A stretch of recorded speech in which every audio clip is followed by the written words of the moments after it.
southern Israel after Israel and Hamas have agreed to the very first phase of US President Donald Trump's peace plan for the Palestinian enclave. Now, large plumes of smoke have been seen rising into the air as aircrafts could be heard flying overhead.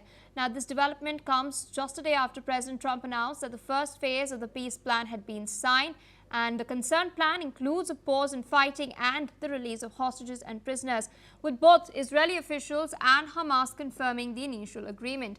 Now, Qatar, one of the crucial mediators, has of course played a key role in brokering the deal. This deal has been reached after indirect talks in Egypt and is the first step in Trump's 20-point framework for peace in Gaza.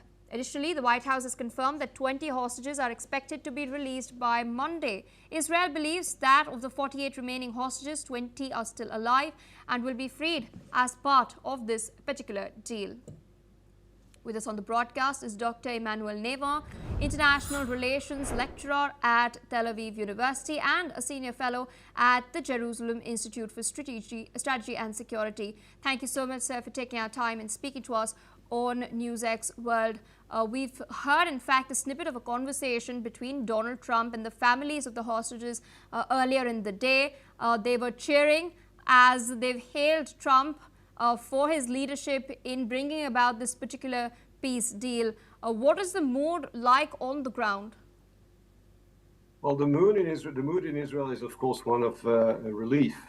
Don't forget that those hostages were abducted from their homes in the most cruel manners 2 years ago. And in fact, if everything goes according to plan, they will be freed the day before the Hebrew anniversary of that terrible dark day in 2023, which is the Jewish holiday of Simchat Torah.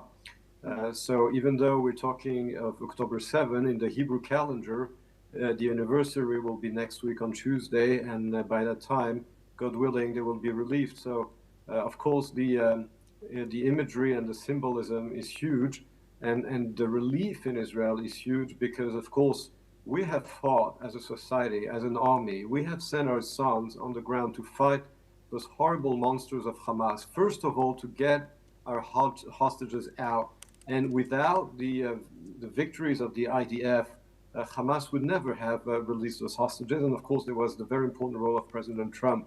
So a very strong feeling of relief. And now we have to focus on the future. Indeed, and speaking of the future, could this pave the way for lasting peace? There are, of course, some sticking points as well that have emerged. Hamas has up till now not really said anything regarding the clause on disarmament. They've also remained mum on the fact that Trump has proposed constituting an international board of peace. They have, in the meantime, agreed to a technocratic Palestinian leadership overseeing reconstruction in Gaza. So the short answer to your question is no. This will not lead to lasting peace, mostly because the Middle East is the world's most violent and unstable region, with failed states killing each other, imploding from Syria to Lebanon to Iraq to Libya. And this, of course, has nothing to do with Israel. Israel is the most successful, the most stable, and the only free country of that region. And the reason why we have a conflict with Hamas is just because this movement is ideologically motivated by the destruction of the Jews.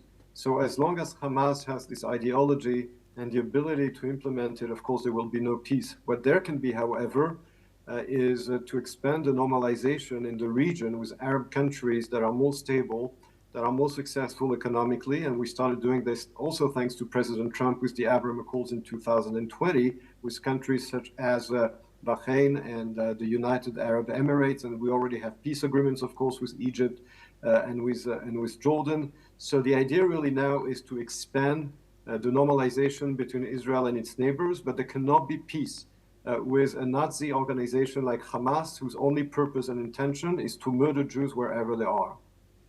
All right, so I request you to stay on with us. We're tracking some other crucial developments. In the meantime,